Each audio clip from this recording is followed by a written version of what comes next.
Hello everyone, so today I'm going to be doing a tutorial of how to animate in Fire Alpaca, or at least how I animate in Fire Alpaca.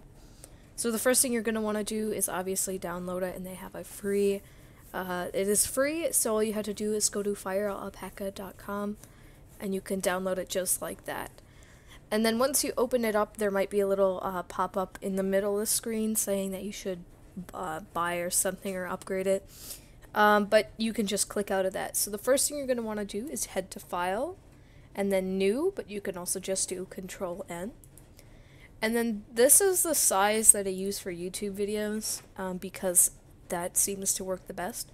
So that's, the width is 1494, and the height is 840.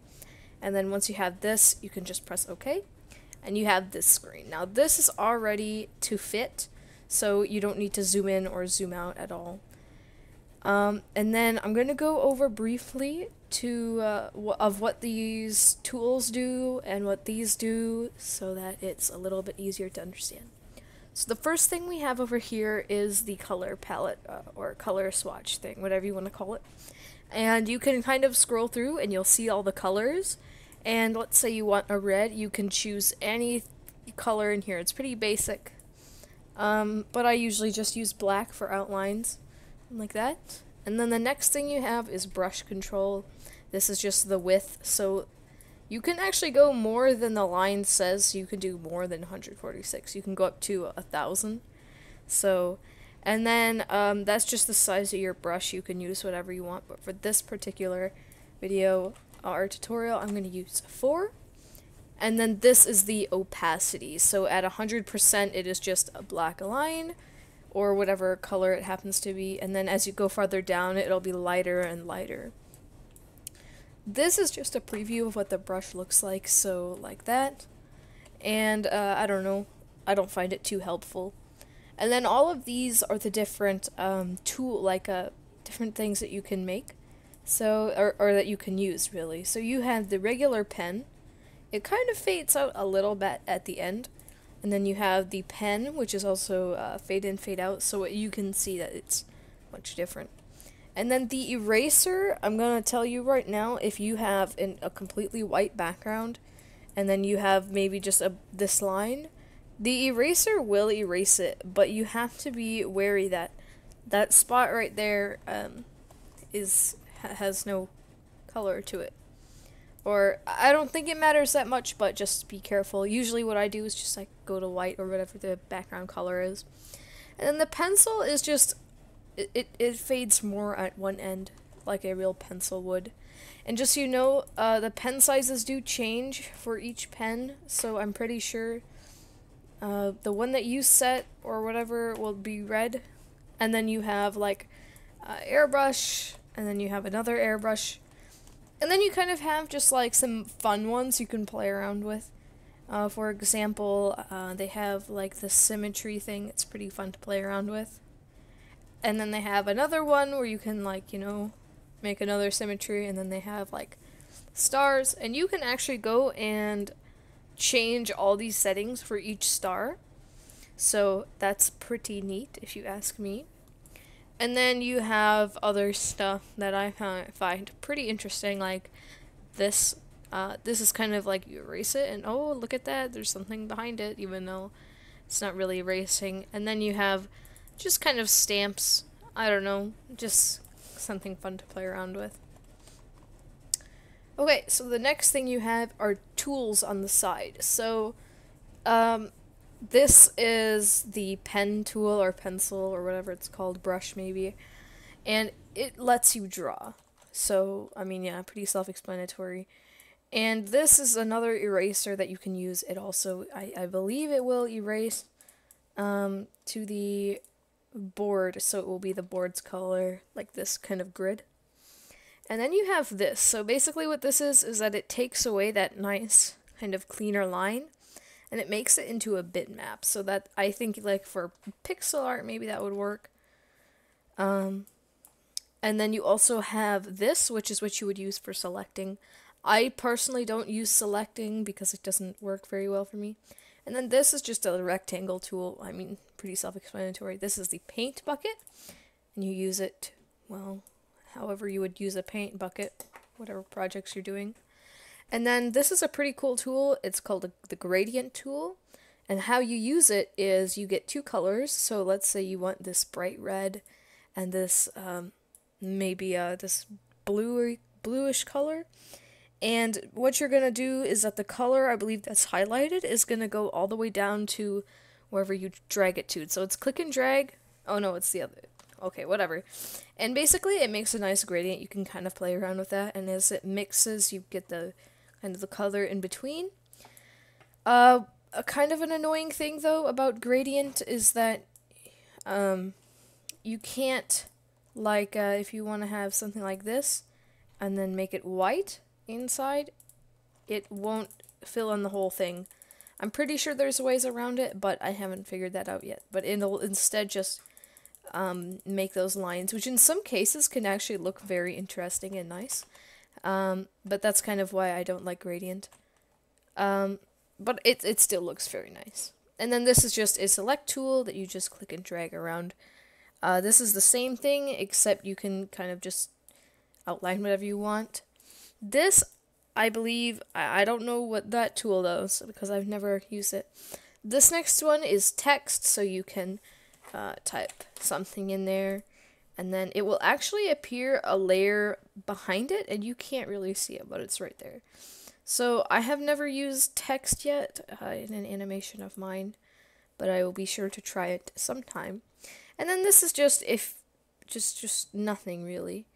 And the rest of these tools, like this, you can drag around the board. This you will use like if you have a very specific color, and then you start drawing again, but you want to have that color again. You can just reselect that with the little ink dropper. So I'm gonna put down quickly a new frame. I'm actually just gonna put in a whole new board. Okay, because I want it to fit. So, and then if you can have more than one open at a time, but you'll only be able to work on one at a time. So the first thing you're gonna want to do, oh wait, I should probably go over these. So, these tools, they're like how you turn them on is you just click on them, and then if you zoom in or out, they'll get either bigger or smaller. And they only let you, while they're applied, to either draw on these lines or just make that basic kind of shape. So it's pretty helpful. And then you have the same thing with the grid. You know, you can make perfectly straight lines. And then this, you can just, you can make something of your own. I don't use that all too much. And then if you want to move them around, let's say you have this one, you just click this black dot, and you can move it wherever you want on the canvas. You can put it down, and then you may have to select the pen tool again, and then you can just continue right back to drawing. The circle tool I probably use the most just because it takes away the frustration of having to draw a perfect circle. And then all of these things apply to the same thing. So if you want to move it around, it's that black dot. And then this is if you want to make more like curved lines. However, I don't really use them that much. And then this, I don't know what it does, to be honest. I'm not very good at this program yet, so if I make any mistakes, please feel free to correct me in the comments. And then what this is it's your correction. So basically, if you have it on 0, it just rawly draws whatever you draw, and it can have like little bumps and details.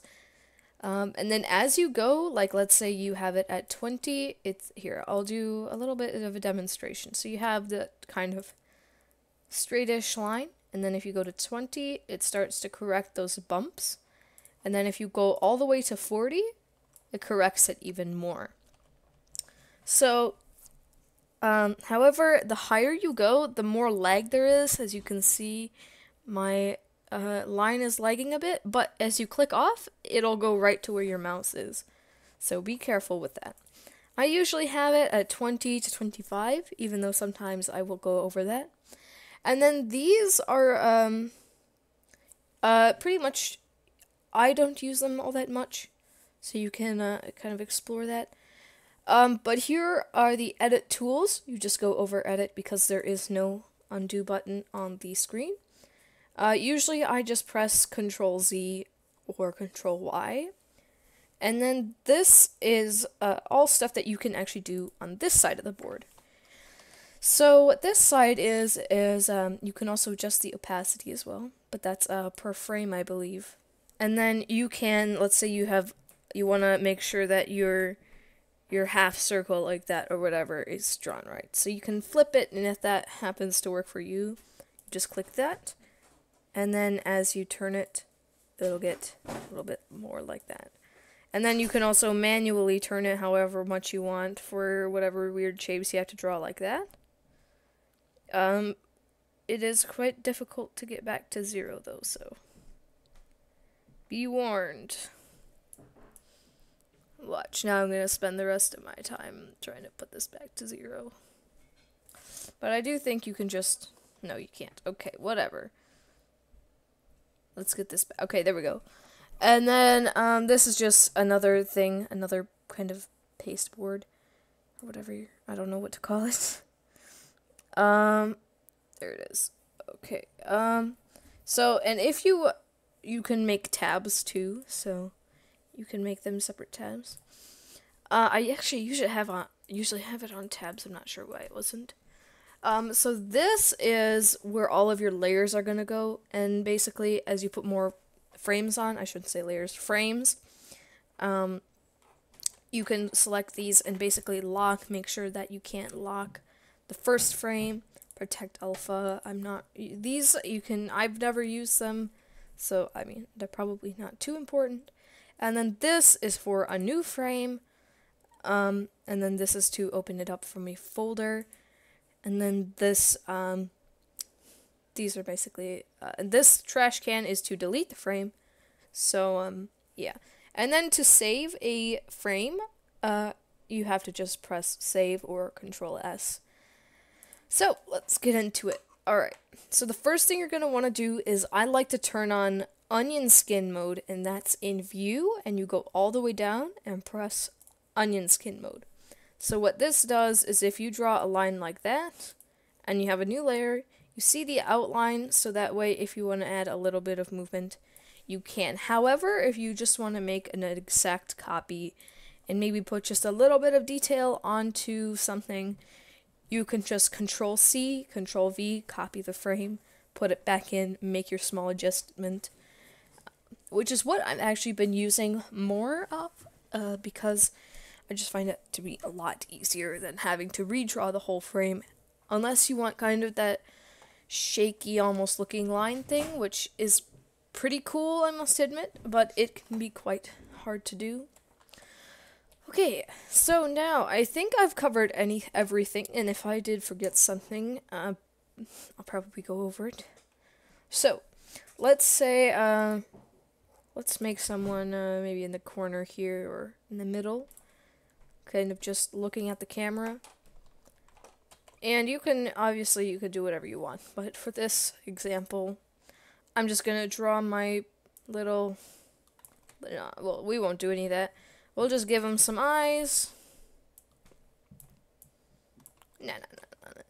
Okay, let's just have this circle, and he's gonna have maybe some arms. I'm not actually using my animation tablet right now because at the moment it is not working the way it should. But it is obviously much easier with a tablet. So let's kind of do it moving slowly across the screen. So let's kind of get it in the corner right here so that I can demonstrate more of onion skin. And then you just press off if you want it off. These little stencil things off. And then you have your first frame done. So then I'm just going to quickly make a new frame. And then now we're going to move it just a little bit. And if you're going to use the circle tool, try and make all of the, if it's just a little bit of movement, make sure they're both the same size so that it looks better. And now you'll notice that I'm actually not coloring right away, because I find as if coloring should be one of the last things you should do, just because in this program to be in particular, it can be a little bit troublesome. So we'll turn that off. I'm going to quickly make all my frames, and then I will show you guys the rest of the process. What I've done is I've made about 15 frames, and I'm just going to go through them more on this half. So you'll see this green outline is the next one, and then the red outline is the last one, and then the next one. And then you'll see how it gradually moves down. Is it the best? No, but this is just a quick tutorial. So, to color, all you need to do is go into here, and then let's say you want the background to be just a basic white. You do have to go over all of them, and I'm pretty sure there is a faster way to do this, but, you know, I'm just making a basic tutorial. This is what I knew when I first started, so, okay. So you can also name these layers. You just need to double click on them, and then you can name them whatever you want. And then, of course, they have settings for the watercolor. So now we have all of this done. And so now let's pick a color for the kind of green circle. I'm going to call it green because it just happened to be in the green color palette. So let's go with a nice shade of green. I like that. Now, when you zoom in, you'll actually notice that there are just a little bit of lines that is not actually going to be colored in. And if that does bug you, you can go back and fix it, because I do believe that this is a bitmap program, but it looks very clean, so who knows? I could be completely wrong on that, but I don't know. I'm still fairly new to animating, specifically to programs, because a lot of my first animations that I did not post, they were all done on MS Paint. So now you have all these saved. Oh wait, they're actually not saved, never mind. And you're just I'm gonna make a new folder for this so that way I don't lose them, and we'll just call this sample. And then we'll have that just floating out in space. So, and to save a layer, all you have to do is if you don't want to press Control S, you just go like that. And then you don't want to save it as an MDP, but a PNG or a JPEG will work just fine if you're going to have it in, if you're going to put it through Windows Movie Maker, which is what I usually put it through. I know it's a horrible program. There's probably a way to edit it within Fire Alpaca, but I don't know. So we'll just call this 1, and then you can individually go and save all of these. But I will save all of these real quick and make sure that when you're saving them, you do save them to PNG, because that will help you a lot. And you may be wondering, hey, I see that little GIMP thing on your thing right there. How come you don't use that? Well, I don't use it because for whatever reason, it will not work on my computer. And the reason I'm telling you this is because there may be a way to fix it, but as far as I know, there is none. So the problem with it is that it will only show the airbrush, and that's pretty annoying. So if there is any way to fix that, please tell me. I would love to know. So I'm going to go ahead and quickly save all of these, and I will be back to you once that is all done. So we have all of our frames saved into this folder, and if I open it up, you'll see all of them there. So the next thing you can do is just close out of Fire Alpaca, and you can make sure you save all your data before closing. And actually, I don't think that matters too much, because, okay. Alright, so you can check all your frames are still there. So now, comes kind of, you can either call it the boring part or the fun part, is, this is how I, kind of put all my frames together. So if you don't do it like this, you can just, you don't have to watch this part. This is just how I do it if you are curious of how I put all these frames together. So, first thing we do is we open up this folder, and you can just highlight all of these, Control C, and then Control V, okay, there we go. So when you get into Windows Movie Maker, they're all going to be 7 seconds long. That's just the default. So, yeah, I don't know why that is, but it just is. And if you give me a moment, I have to go and get something real quick.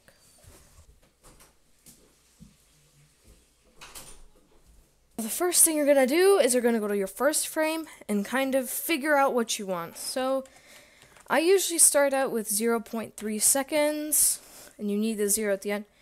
And to make it go faster, I just do this. Make sure you press enter, just like so. And if you do want any further explanation on any of the steps, I will be happy to tell you.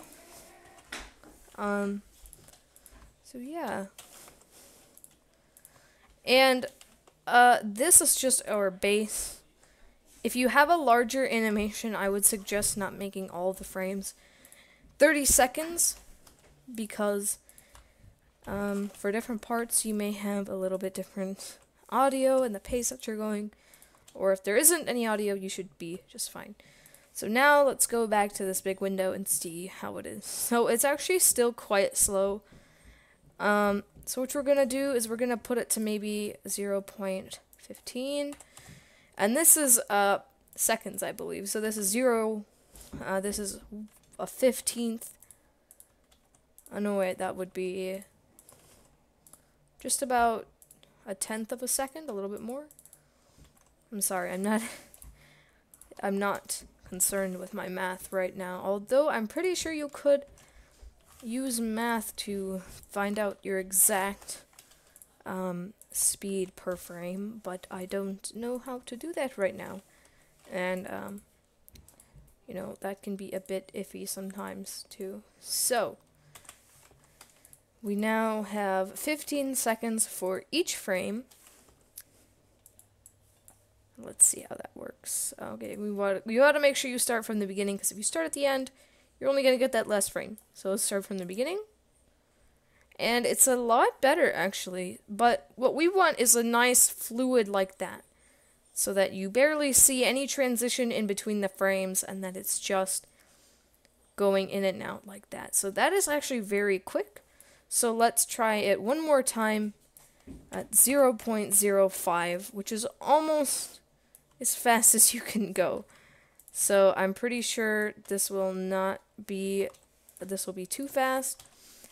And if you want it to be very smooth, you're obviously going to have a lot more frames, but obviously this is not a lot of frames. So if you're willing to put in the time to make a lot of frames, for maybe just 0.5 or 0.05, I should say, then go ahead. You can do that if you would like, but just be warned, it will take a lot more frames, but it will look very nice. And I do try to do that as much as possible, but sometimes I usually have a deadline for every video because I try to get one out every month. So that is a lot better. As you can see, it's almost about what we wanted it to be.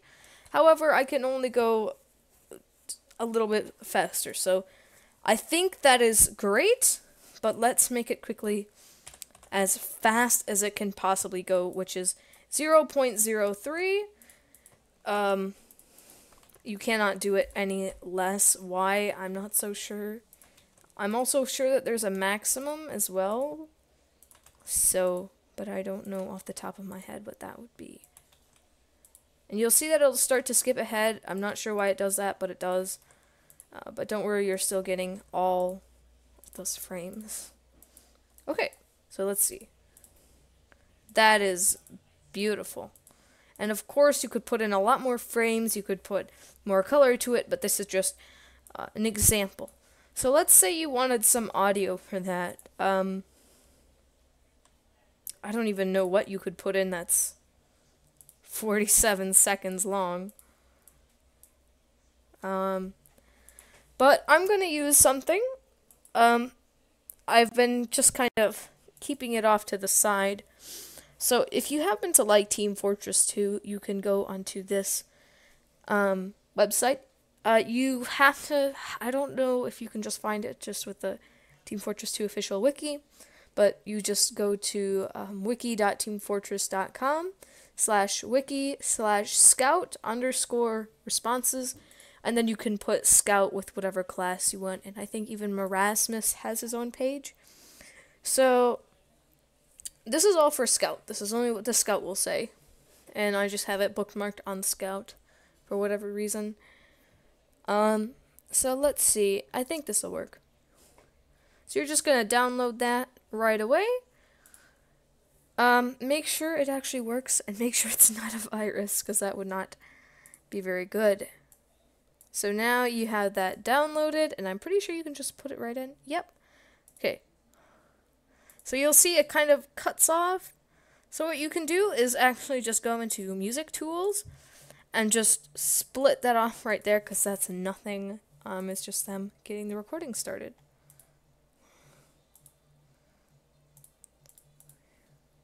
So we can actually cut off a pretty big portion of it. Just so that we can get... Yeah. Why is it so... Okay. It's a little bit weird, but I guess that's your options. So, obviously, you can put in a lot more stuff with Windows Movie Maker. You could put in a credit slide, a title slide, and you just need to click, and then to put on your text, you just write right on the frame. And sometimes what I'll do is to make sure it carries over real nice, I'll put maybe like that black slide, and that's sometimes what you'll see. So I'll just have a random black slide in the middle of my animation. So that's my fault. I'm still working on how to get that fixed. So now what you're going to want to do is you're going to want to save it, because you don't want all your hard work to go to waste. And you'll see that it is a WLMP. Do not worry about that it'll be fixed. So you can call it whatever you want. I'm just going to call it sample. Just because I don't know what else to call it. And then I'm going to save it to my sample folder. There it is. I do have quite a lot of folders, projects, stuff like that. So now you can safely exit out of both of those. And now what you're going to do is, actually I shouldn't have gone out of Windows Movie Maker. You're going to open it back up. Why do I have a Roblox screenshot? I'm not sure. I haven't played that game in a long time. Okay, now you're going to save movie for computer, and now it will be able to play as an MP4. That is what you can post it to YouTube. And as you can see, I have already 2 videos I've saved that way. The other ones, I have no idea how I got those, probably some online conversion, which is not safe. Do not do that. It could give you a virus or something worse. So let's just call this sample, and then if you put this file straight into YouTube's upload, you will see that it will just be called sample, but you can obviously rename it. So you can save, and it may take a little bit longer than that, and then you can open it in this folder, and then I'm actually going to move it out of that folder into this one, so that way I have that. So that is how you do that. Now, if you want to upload it to YouTube, I'll do a quick tutorial of that.